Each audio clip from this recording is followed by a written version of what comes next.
Good evening. You're watching the News at 6 with me, Ishan Russell. The News at 6 is all about the day's biggest developing stories, and we'll be filling in them over the next half hour. But first, the headlines that we are tracking right now. Heated exchanges in the Rajya Sabha over the Rohit Vemula suicide case. HRD Minister Smriti Irani replies to Mayawati, gives details of action taken by the government on the issue.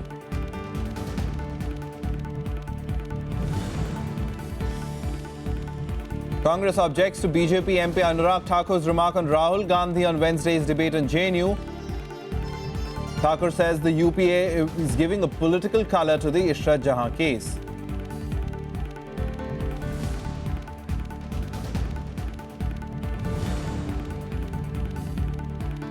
The Economic Survey sees India as a haven of stability in a gloomy international economic landscape, projects a prospective growth rate of 7 to 7.5% for the financial year.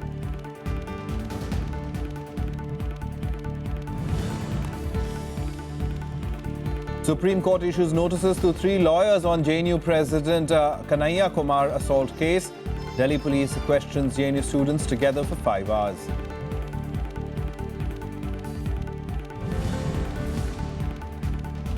And Iran votes on President Hassan Rouhani's rule, voters to select 88 clerics to Assembly of Experts that monitors work of Supreme Leader Ayatollah Ali Khamenei.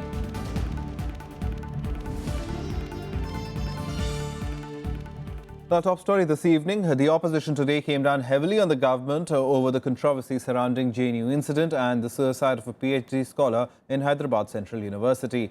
The government, however, put up a spirited defence with HRD Minister Smriti Irani giving the details of the action in the Rohit Vemula suicide case. He said we are not interested. Where do you want the... For the third consecutive day, the government faced flack from the opposition over the controversy surrounding JNU and the suicide of a Dalit scholar in HCU. Replying to BSP Chief Mayawati's demand of inclusion of a Dalit member in the inquiry committee on Rohit Vemula's suicide, HRD Minister Smriti Irani gave the details of action taken by the government so far. She said the one-member commission appointed is capable of conducting a fair inquiry. That the judge who has thus been appointed, served in the Allahabad High Court till the year 2010, I believe. And you can correct me if I'm wrong. And whatever administrative history I remember of the state of Uttar Pradesh, Behenji herself was chief minister there, while this judge who has been appointed in the one-man judicial commission served. This is a judge who has served diligently in Uttar Pradesh. I am sure that she will have absolutely no challenge to the fact that this judge is capable within his capacities to deliver justice. The BSP chief, however, not only refused to accept the government's arguments but also accused it of being anti-Dalit. कि सरकार commission में एक से ज़्यादा सदस्य बना सकती है, तो फिर सरकार रोहित के मामले में कमीशन को बनाते समय इसमें एक से ज़्यादा सदस्य बना सकती थी और अब भी बना सकती है, लेकिन सरकार अभी तक भी इस मामले में अपनी चुप्पी साधे हुए है। इससे इनकी दलित विरोधी मानसिकता हमें साफ नजर आती है। This led to a sharp exchange of words between Mayawati and the HRD minister. CPIM General Secretary Sitaram Yechuri also took on the government, saying the HRD minister's statement on Thursday did not include authenticated facts. If somebody is authenticated to the minister, I am saying without the authentication here, under the constitution, this constitution in which they have taken oath as ministers, will they present anything here on that basis of that authentication? And on what basis are you talking of this? She is quoted in Macbeth to say, fair is foul, foul is fair. And she is making all foul fair. She is making all foul fair here without any authentication. Now, who gave that authentication? Finance Minister and Leader of the House Arun Jaitley defended his colleague, saying everything said by her was authenticated. You are speaking only on record. Please get the record of this debate. Yeah, I will. Let's decide a lot of what you are saying, because every word that the minister has spoken, she has it authenticated by the registrar of university. What is the kind of pamphlets which were circulated? She's not coming out with fiction. You I are, know, and therefore she's- you've said something No, about I'm Atalji sorry. and Indiraji from the record of the House. Please bring it. As the arguments continued, the deputy chairman assured the members that he would go through the records to check the authenticity of facts mentioned. Please, Minister, please sit down, Minister. Please take your seat. I will see. No, please, I will go through the record. No, please, Minister, please don't do this. I will go through the records and see if the documents which she has quoted has been authenticated and subject to rules if the authentication is valid or not, and I will come back to the House. Yes. Now you conclude, please. No. The upper house had witnessed a sharp exchange of words between the Treasury and opposition benches on the same issue on Wednesday and Thursday too. Vishal Daya's report for Rajya Sabha TV. And let's go across to our correspondent Vishal Daya, who has more on this story, and he's been covering it right from the start. Vishal, a stormy parliament session as expected. The government not giving up an inch, and the opposition also really going at the government. Does this set the tone for the entire session? Of course, Monday is when the budget is being presented. Well, yes, you're right. This has already set the tone for things to come in the budget session. But interestingly, if you look at the situation out here, despite the fact that both sides were sticking to their respective stance, both sides were in complete disagreement, and there were sharp exchanges between the Treasury and the opposition benches. We saw, for the third consecutive day today, specifically between the BSP chief Mayawati and the minister, as well as the left parties, and the Congress was also pitching in from time to time. But the government seems to have, entrenched itself and is not budging from its stand. The government seems to be very clear about its strategy as of now. So despite the fact that there have been disruptions, there have been adjournments, there have been slogan shouting, and some of the MPs from the BSP trooping into the will day before yesterday. Despite all this, we've seen the House function, and today also, a bill was passed, though it was done amidst din, but it was done because there was a consensus amongst all the members.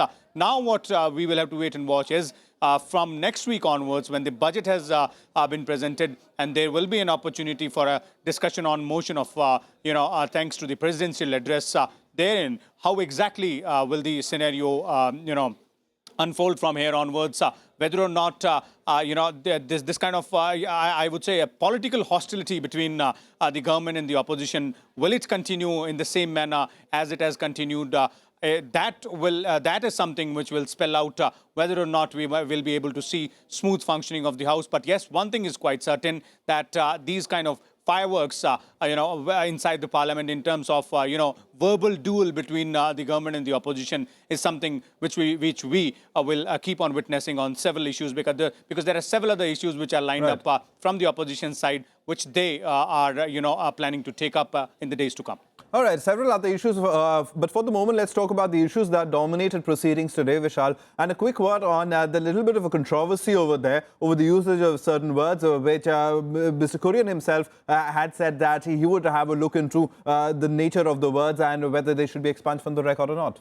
Well, yes, indeed, the chair has clarified that, as far as the objections from the opposition members are concerned over certain remarks, or rather certain facts which were read out by the HRD Minister Smriti Irani, is something which he will look into personally and then ensure that those facts are authenticated. And if not, then those facts and those statements would be expunged if at all required. But then, if we go back a little bit to day before yesterday, we'll find out, we'll find out that the statement which was being made by the HRD minister, which was in reply to the short duration discussion, which went on for almost 5 hours in the House yesterday. Mr. Rani was quoting, certain documents which her ministry got from the Jawaharlal Nehru University authorities.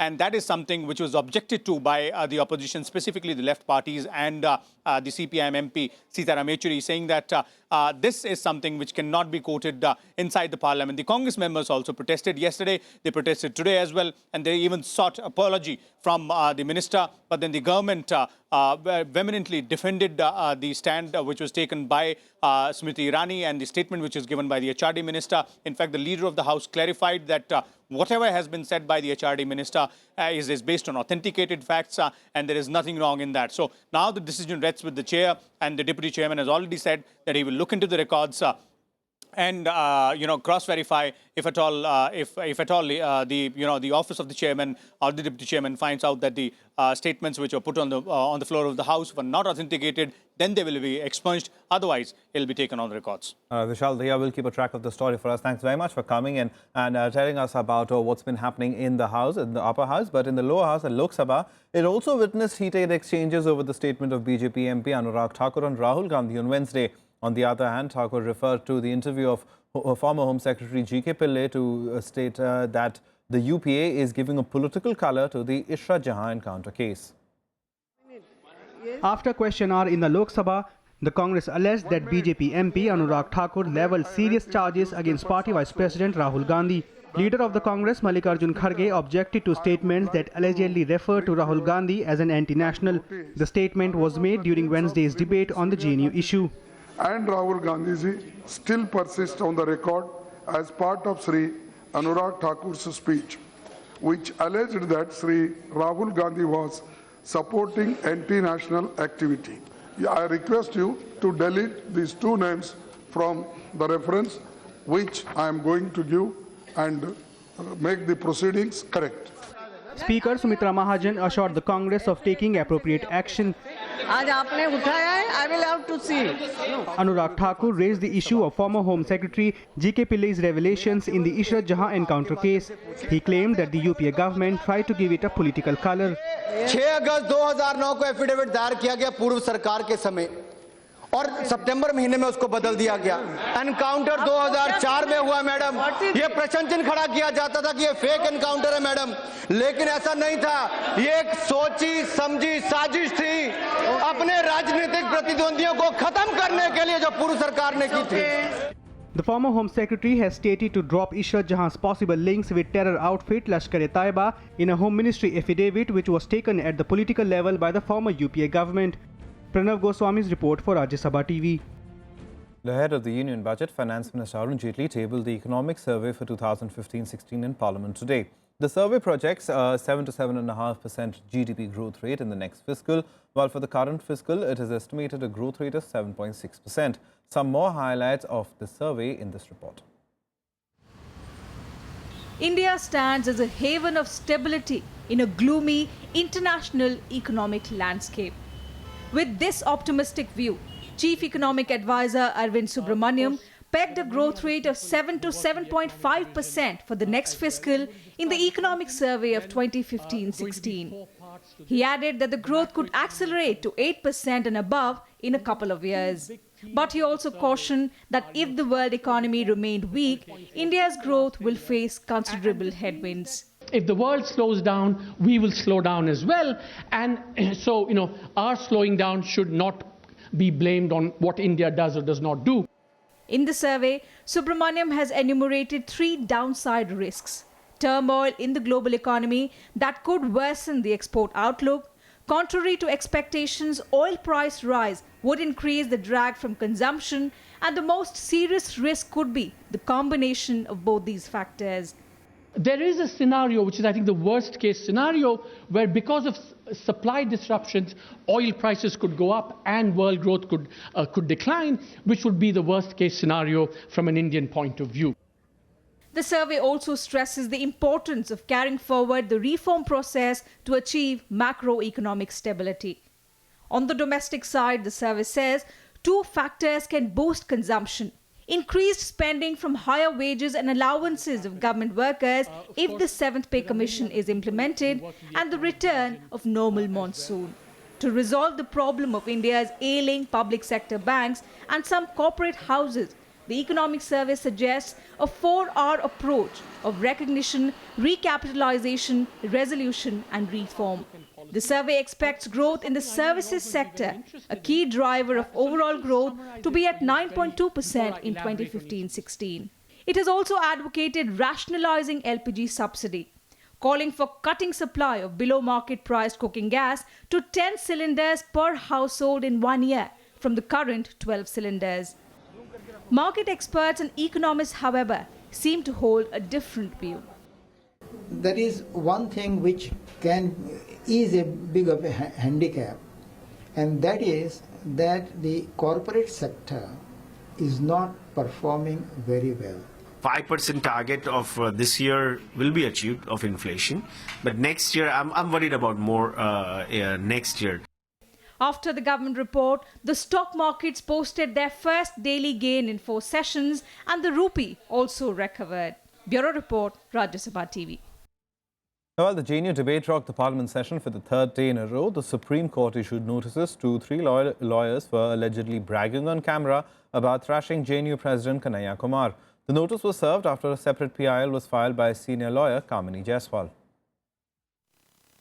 The Supreme Court has issued a notice to the Union Government and the Delhi Police over the Patiala House Court violence. The court also issued contempt notices to the 3 lawyers, Vikram Singh Chauhan, Yashpal Singh and Om Sharma, who allegedly were front and center of the violence inside the court complex. The court said this while hearing a PIL filed by senior lawyer Kamini Jaiswal. The PIL also says the 3 advocates have allegedly admitted to their involvement in the incident. इस बारे में कोई पता नहीं है, notice मिलेगा उसका reply तय करेंगे। कानूनी लड़ाई के तहत जो कानूनी प्रक्रिया होगी उसके तहत गुजरेंगे हम लोग। हमें इस कानून पे, संविधान पे, सुप्रीम कोर्ट पे, न्यायालय पे, सब पे भरोसा है हमें। भारत माता की जय बोलने के लिए मेरे को तो कभी खेद होगा नहीं, ना आज तक हुआ है, ना आगे कभी होगा, ना किसी आम हिंदुस्तानी को। Meanwhile, Delhi Police interrogated JNU Student Union President Kanhaiya Kumar, Umar Khalid and Anirban Bhattacharya together for 5 hours today. The interrogation is being conducted by at least 2 teams, which will try to ascertain the timeline of events leading up to the controversial Pro-Afzal event at the university. JNU मामले में कन्हैया को 1 दिन के police remand पे लिया गया है।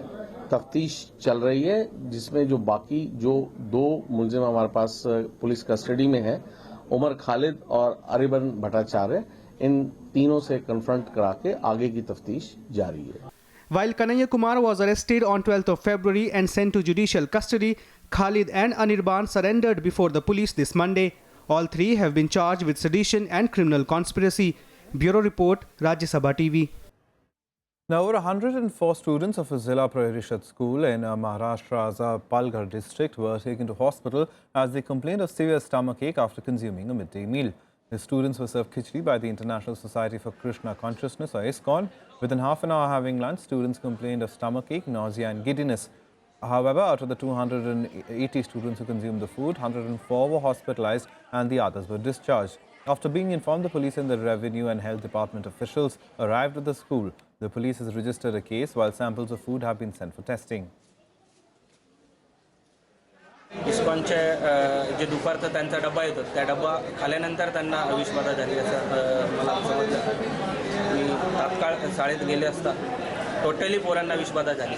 Sir किती मुलं आहेत सध्या, तुम्ही पालक म्हणून काय विचार करायचा? सर हे विषबाधा होत असेल तर इस्कॉन कंपनीवर गुन्हा दाखल झाला पाहिजे असं माझी वैयक्तिक इच्छा। Pakistan set up a 5-member joint investigation team to investigate the Pathankot airbase attack. Pakistan's decision to set up a team comes a week after it lodged an FIR into the incident without naming Jaish-e-Mohammed chief Masood Azhar, who India has accused of having masterminded the attack.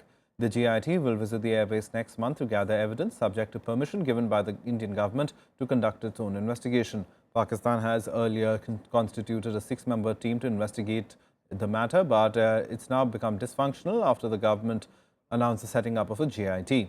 6 terrorists attacked the Pathankot Air Base on 2nd January and also led to the postponement of a scheduled meeting between foreign secretaries of India and Pakistan in January in Islamabad. Since then, no date for talks has been fixed.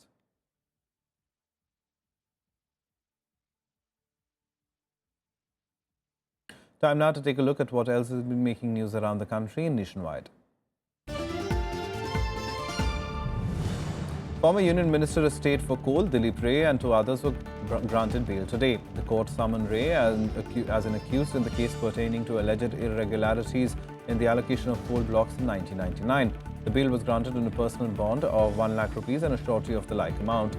The court has fixed the 1st of April for scrutiny of documents. Police arrested 9 DMK councillors after they clashed with the AIDMK members during the budget session of the Coimbatore Corporation Council. Trouble erupted after the presentation of a 76 crore deficit budget. DMK members raised slogans seeking a white paper on accounts, followed by a clash between the two parties. The Supreme Court directed the central government to find ways and means to block child pornography. The apex court also said that the nation can't afford to carry on experiments with children in the name of liberty and freedom of speech. The government responded by saying it's committed to blocking websites hosting child pornography. 7 people were killed and 26 injured when a bus fell into a 250 feet deep gorge in Sirmaur district of Himachal Pradesh on Thursday. While the injured were rushed to the local government hospital, the bodies of those killed will be handed over to their families after post-mortem. An inquiry will be conducted to ascertain the cause of the accident.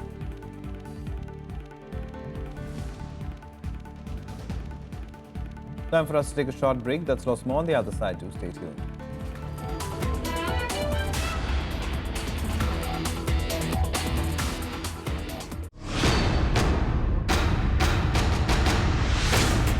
NDA government's third budget.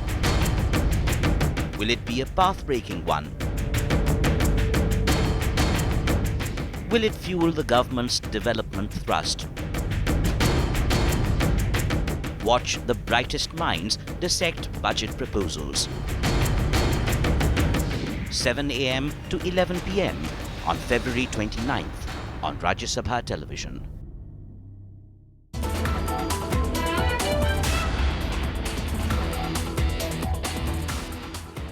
Welcome back. You're watching the news at 6. Now, a month after economic sanctions were lifted, Iran went to the polls on Friday to vote for 2 key elections, a new parliament and an assembly of experts. The vote is being seen as a referendum on President Hassan Rouhani's rule. Millions of Iranians went to the polls on Friday to elect new members of parliament. The vote is also being seen as a referendum on President Hassan Rouhani's rule. Voters will also select 88 clerics to the Assembly of Experts, a body that monitors the work of Supreme Leader Ayatollah Ali Khamenei. 76-year-old Khamenei has a history of health issues, making the role of this elected body crucial. Incoming reports indicate full security prevailing all across the country, and the incoming reports also indicate people's massive turnout at the polling stations. Almost 55 million people are eligible to cast ballots and will choose 290 MPs for 4-year terms. Among the most pressing issues are the economy, foreign affairs and human rights. من به خاطر اینکه نگران بچه‌هام هستم، نگران اشتغال جامعه هستم، به عنوان ایرانی احساس مسئولیت میکنم شرکت کنم، کسایی رو که انتخاب بکنم که اشتغال و اقتصاد جامعه رو درست کنم. مهمترین مسئله برای شخص من آرامش و امنیت من هست و من فکر میکنم این آرامش و امنیت در گروه همین رأیه که من توی صندوق میندازم تا کشورهای بیگانه بدونن که راهی به این مملکت ندارند. The election will see supporters of President Hassan Rouhani, who championed the nuclear deal, pitted against conservatives who are deeply opposed to improving relations with Western powers. A friendly parliament could strengthen Rouhani's hand to push through economic reforms to open up the country to foreign trade and investment. It can also help the government carry out a political agenda aimed at expanding social and economic liberties as promised during his 2013 election campaign. Bureau Report, Rajya Sabha TV. Now, hours before a US-Russia brokered ceasefire deal comes into effect, Russia continued to bomb terrorists in parts of Syria. The Syrian Observatory for Human Rights Monitoring Group said the Russian airstrikes were more intense than usual as they hit rebel bastions near Damascus, Homs and Aleppo. US President Barack Obama said an end to the conflict in Syria will be key to dismantling the Islamic State group. Obama said the United States will do everything it can to make a ceasefire in Syria succeed, despite significant question marks over whether the agreement will hold. Meanwhile, the United Nations said it has made progress in delivering humanitarian aid to besieged areas of Syria and remained optimistic that more people in the war-torn country will be held as soon as the ceasefire is implemented effectively. Indeed, the fight in Syria is not only a civil war, but it's also a proxy war between regional powers. reflecting deep sectarian and political rivalries. As we all hope the cessation of hostilities take hold effectively, they will have an impact on the acceleration of reaching the people in need in Syria, not only in the besieged areas, but everywhere. Some more international news now in Global Buzz. At least 15 people were killed after two suicide bombers blew themselves up at a Shiite mosque in Baghdad. 50 other people were injured in the blast. The first bomber detonated his vest inside the mosque and the second blew himself up when security forces gathered at the site of the initial blast. The attack was claimed by Islamic State militants. A gunman killed 4 people at a lawnmower factory in Kansas in the U.S. The shooting left 30 people wounded. The shooter appeared to have driven around in a car, opening fire at several locations before entering the building of a lawnmower manufacturer. The gunman was, however, later gunned down by the police.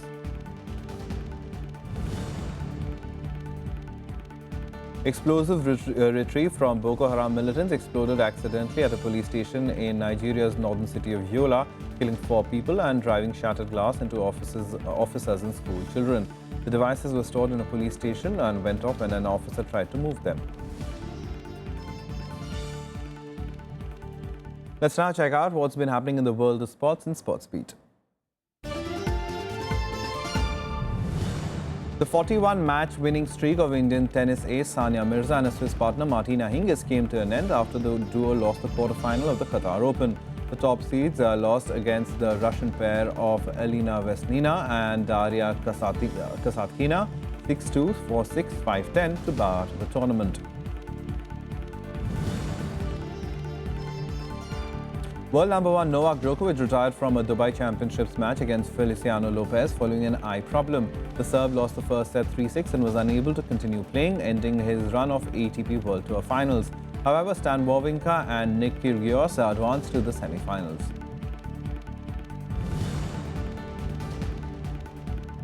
Football's world governing body, FIFA, will elect a new president today. 207 delegates from around the world have gathered in Zurich to vote for a successor to Sepp Blatter. 5 candidates are in the running for the post, with Sheikh Salman bin Ibrahim Al Khalifa and Gianni Infantino as the frontrunners.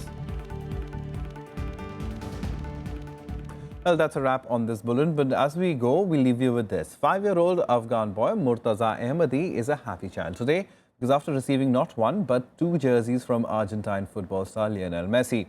Ahmadi became an internet sensation last month when he was pictured wearing a plastic bag with Messi scrawled on it with a marker pen. The pictures reached the soccer hero who sent his gift through the UNICEF. We leave you with these pictures.